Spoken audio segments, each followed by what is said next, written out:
Just learning that better than 90% of the people in the country do not achieve real financial competence and security during their lives gives each of us, as head of his family, or at least co-head, the responsibility to make certain that we are in that small percentage of people who do. As George Bernard Shaw said one time, it is the duty of every man, the first duty of every man, is not to be poor. As it is written in the nature of man, freedom must be gained specifically against the obstacles and the conditions to which we're constantly exposed. And, two, achieving financial security is an excellent exercise in creative imagination. Considering the effects of unrelenting inflation and assuming that they will continue in the future as they have in the past, estimate how much money you think you and your spouse will need as income to live as you want to live at the time you pick for retirement. Now, if you want to go along with age 65, that's fine, but maybe you'd like to be financially set before that time. At any rate, pick the year and the income you want to be receiving by that time. You know what Social Security benefits are now, and they'll probably increase, but only along with inflation in the future. And you want the income coming in, whether you're in a condition to work or not, ideally. You want a form of income that does not depend upon your personal services. Now, you know how much you want coming in, and you know the year in which you want it to be there. Your problem is defined, and it's said that a problem defined is half solved. Let's say, too, that you yearn for the simple, uncluttered life, maybe a small, attractive place in Florida or Southern California or Hawaii or maybe Costa Rica or the coast of Spain with a sailboat and the rest of your life to spend wearing an old pair of Levi's and a sports shirt and sneakers. Sound good? Well, it's quite within the realm of possibility. It's a game any number can play. Most people just don't imagine that it's possible, so they remove themselves from competition.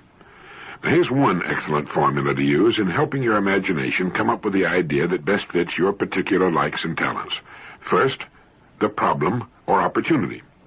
Problems are unsolved opportunities. Then assess your education, your background, your qualifications. What do you do best? You may want to go right on doing it, but at the same time invest your money in something calculated to give you excellent prospects for growth. As our friend suggests in his book, Squeeze the Eagle Until It Grins, you might want to invest in good real estate, perhaps Florida real estate. Then when you're ready to retire, you can live off your income and just watch your investments. You see, with $10,000, you can leverage, $50,000, maybe $100,000 in real estate. When it grows to $100,000, you can leverage maybe $1 million or $500,000. With $1 million, you can leverage $10 million. If you're not interested in real estate, remember that each year most people spend 90% or more of their income on products and services. The country's business firms do the same thing. What can you do to earn enough out of all of those many billions of dollars spent every month to live the way you and your spouse want to live? Set aside an hour a day to invest in solving your future financial needs. I recently visited a friend who lives in a beautiful home in Fort Lauderdale, Florida. He brought out a dozen fine, enlarged, beautiful color photographs of his home and grounds, shots from every angle. There were aerial views showing his home situated on the waterway. We commented on how great they were, and he told us that they'd been taken by a man in a small helicopter who had taken them without my friend's knowledge or permission. He had paid about $200 for the set, and they were well worth the money. If he used them only in case he wanted to sell his house, they'd be worth many times what he paid for them. But in the meantime, they were great, framed in his family room and in his office. A person could make an excellent income doing no more than photographing homes, and if he happened to like living in Florida and flying around in a helicopter, he'd have an agreeable business indeed. It was an imaginative and successful enterprise for a person who likes and is good at photography. Actually, the photographer could be hired while the entrepreneur simply called on the owners of the homes and sold the sets of pictures. But there are thousands of ideas just as good and not nearly so imaginative. Opportunities go with problems. Violent crimes have increased more than 90% in the last 5 years. Violent juvenile crimes have increased 167% in the last 10 years, according to an article from the Los Angeles Times Service written by David Shaw and Bill Hazlett. We all are sickened by what we read every day in the papers and see on television. What can we do about it? Well, there isn't much the average family can do to change the national situation, other than lead honest and exemplary lives themselves. But the average family can make certain that its home is as safe as money and good judgment can make it. Now, I'd guess that 90% of American homes are ill-protected against criminal marauders. Any thief or psychopath can enter the average home with ridiculous ease in minutes, and they do every day. And that's because practically all builders put cheap junk where there should be excellent first-class hardware on doors and windows. Now, good hardware is available. You can find it on the really fine, expensive, custom-built homes, but most people don't know about it. Practically all families can afford and would gladly pay for such hardware if someone would bring it to their homes and show it to them, displayed perhaps in an attractive case, along with a sales book showing the rate of increase of crime in the country, with newspaper clippings of robberies, rapes, and murders going on every day.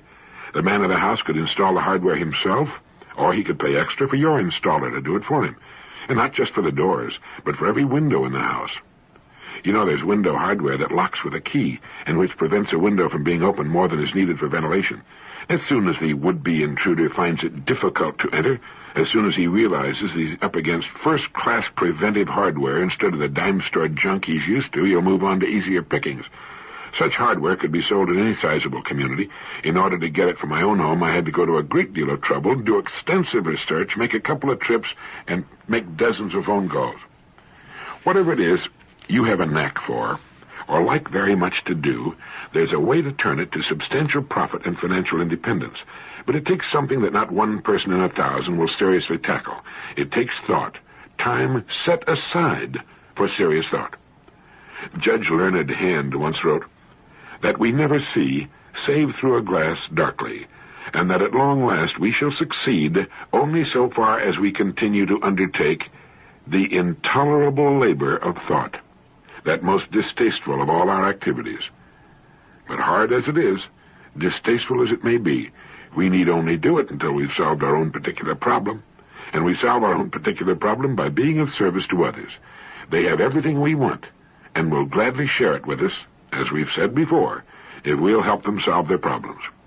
As we mature in our adult lives, our income should meet our thoughtful requirements.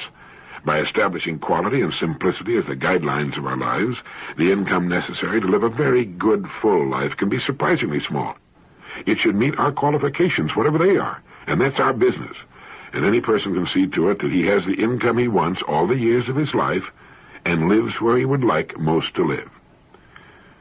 The number of business executives and managers who wind up behind the financial 8-ball should be something of a source of amazement to us all.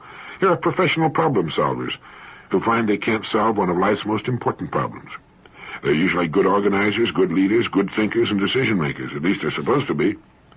And when they find themselves living marginal lives on incomes representing only the barest fraction of what they're used to, they should be able to come up with the appropriate answers to their problems.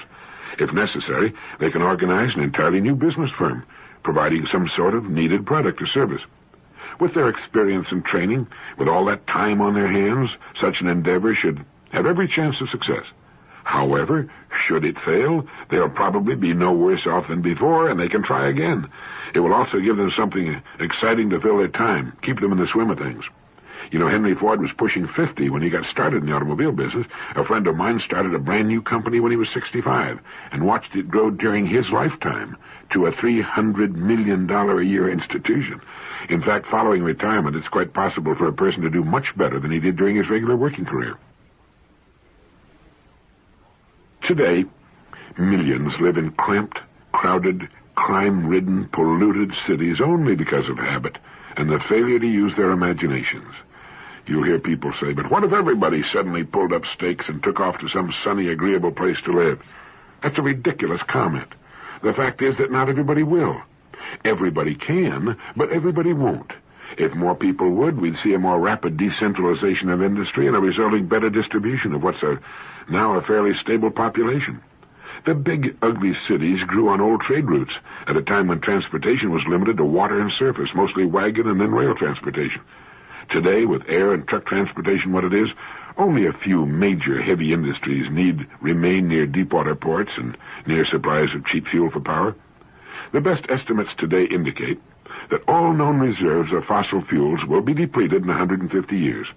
With the fusion process now only a matter of time, and with the deuterium supplies and seawater good for at least 1 billion years at a fraction of the present cost of coal and oil, and with practically no dangerous waste products, we're on the brink of a world revolution of ample power for all of the world's peoples. Moreover, with decentralization of our population away from the crowded cities, we live on 2% of the land, most of us, the industries and businesses which remain can transform those cities into clean, beautiful places in which to live. If you're interested in what can be done to make ugly cities beautiful, send for a marvelous lecture by Victor Gruen entitled Downfall and Rebirth of City Cores on Both Sides of the Atlantic. Gruen has a plan for redeveloping cities that won him the prize for architecture of the city of Vienna. He says on both sides of the Atlantic, and in fact in all nations of the world, we're presently hell-bent on destroying the environmental qualities of our cities, on spreading them out endlessly into thinly populated suburban regions, and in doing so, destroying every chance for vital, dynamic, multifunctional, meaningful centers. We have succeeded in making the urban environment unlivable and unworkable.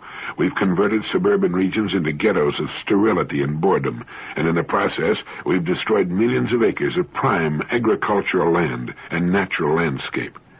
He quotes an article which appeared in the New York Times in May of '71, in which a Mr. Eugene Raskin suggested that any effort to improve the functioning of city cores, such as Manhattan, is comparable to the act of beating a dead horse.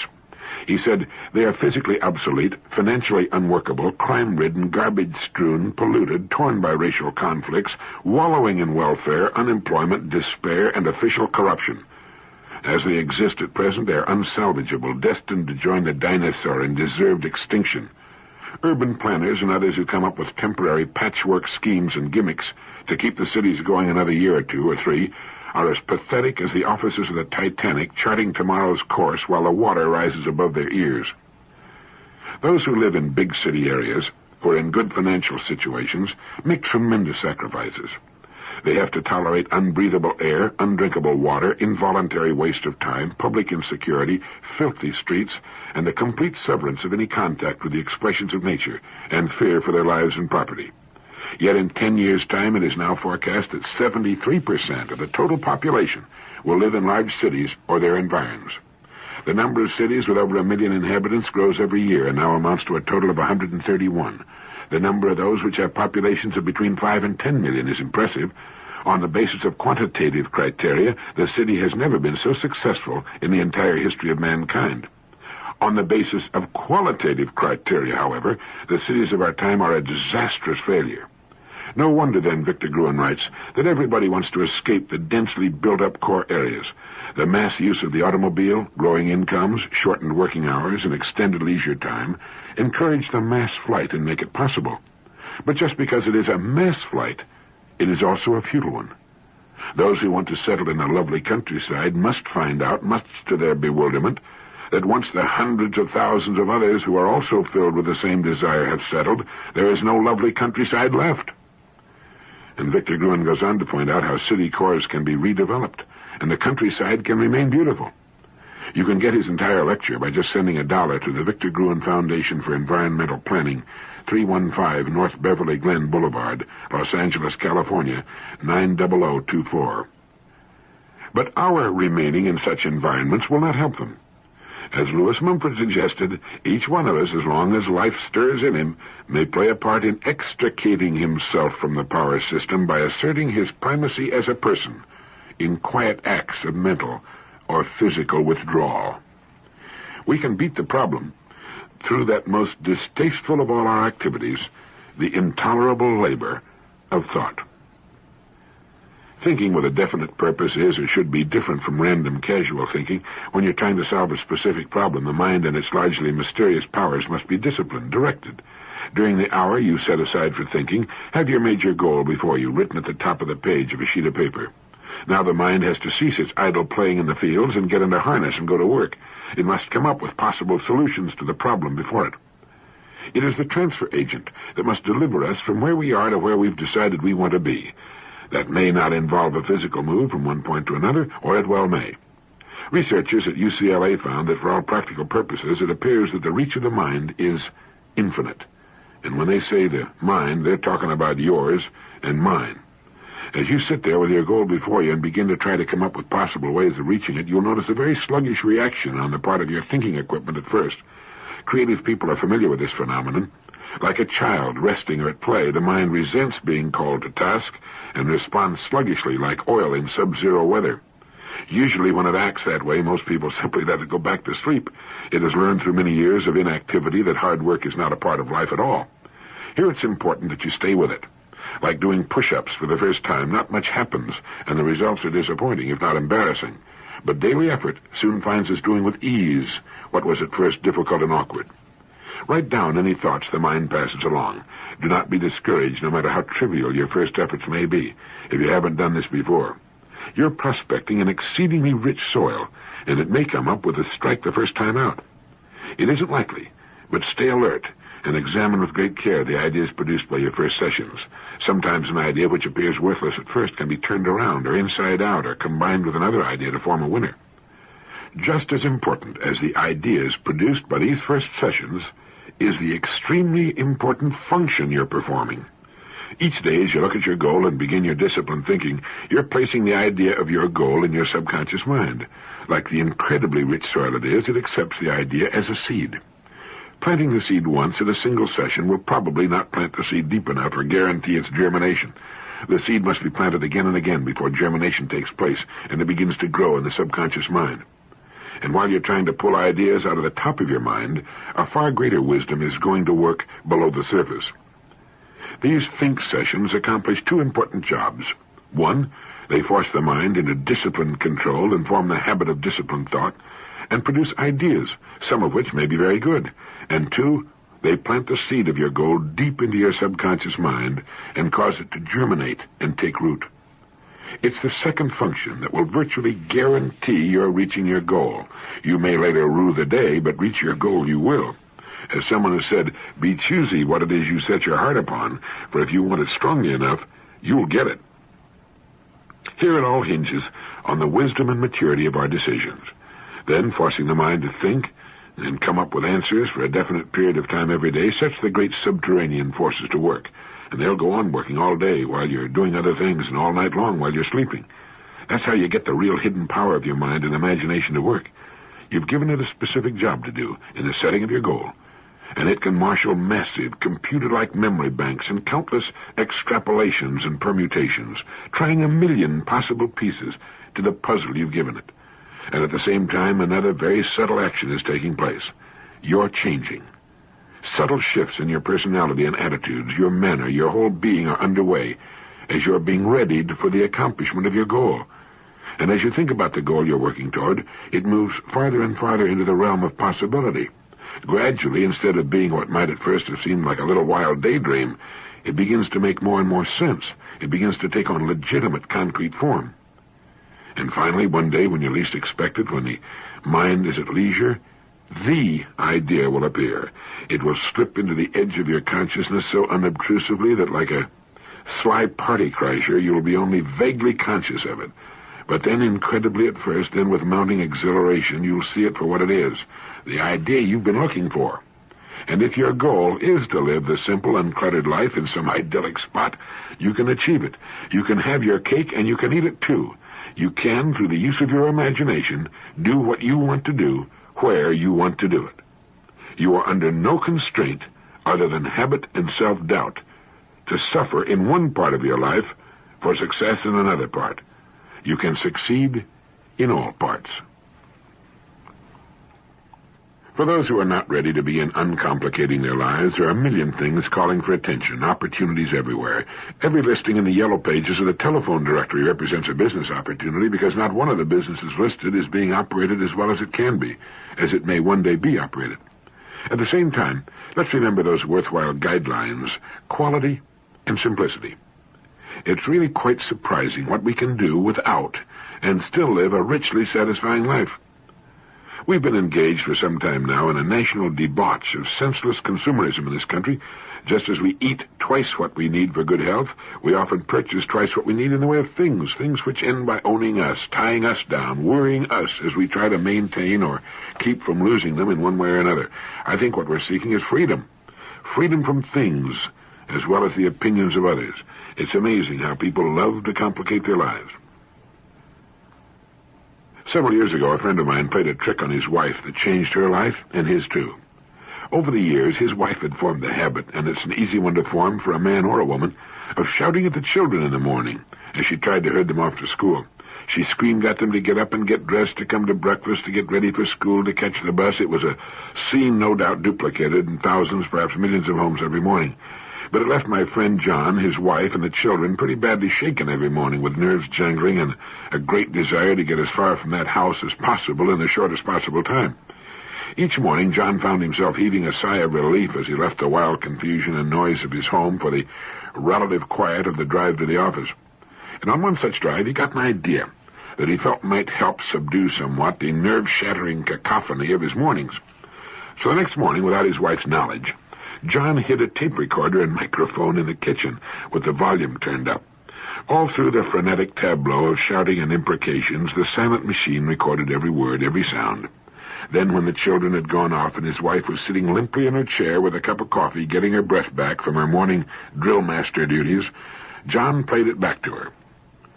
For a few moments, his wife looked at him in curious amazement. Then she suddenly realized that the strident, shouting, barking, unhappy voice was her own. For the first time, she heard herself as she sounded each morning to her husband and children, her face framed with wounded embarrassment as the awful sound of her own voice again filled the kitchen. And long before it was over, she had put her head in her arms and was crying her heart out. John turned off the tape recorder and put his arm around her, and when she raised her tear-streaked face to look at him, it was filled with resolve, and she said quietly, "John, I'll never make another sound like that as long as I live." The next morning, the neighbors must have thought this family had left town. The children were dumbfounded but delighted. Their mother was smiling happily. She spoke to them in normal, well-modulated tones. Everything went off like clockwork. And when the children, still dazed by the smiling stranger who looked like their mother, had left for school, John and his wife sat smiling over their coffee. He later said she told him that she'd never be able to thank him enough for bringing home that tape recorder. The great majority of people haven't the faintest idea of the image they project for the world to see and hear. That's why football coaches show their players the films of the preceding week's game. If you want to improve your golf, get someone to videotape your swing. See yourself as you really look, and you can see where you can improve, where you can perhaps slow down and become steadier, more rhythmical. But if you want to have some fun, surreptitiously record the voices of your family at mealtime. That includes your own. You'll all find it a very interesting experience, and it can be hilariously funny. Some time back, Thomas J. Fleming wrote a piece for Life magazine that had to do with an interview he had with Dr. Frederick J. Godet, director of the Laboratory of Psychological Studies at Stevens Institute of Technology. Dr. Godet is an expert on labor problems and absenteeism. Through his studies, it seems that Dr. Godet has become intimately familiar with germs, their oddities and strange habits.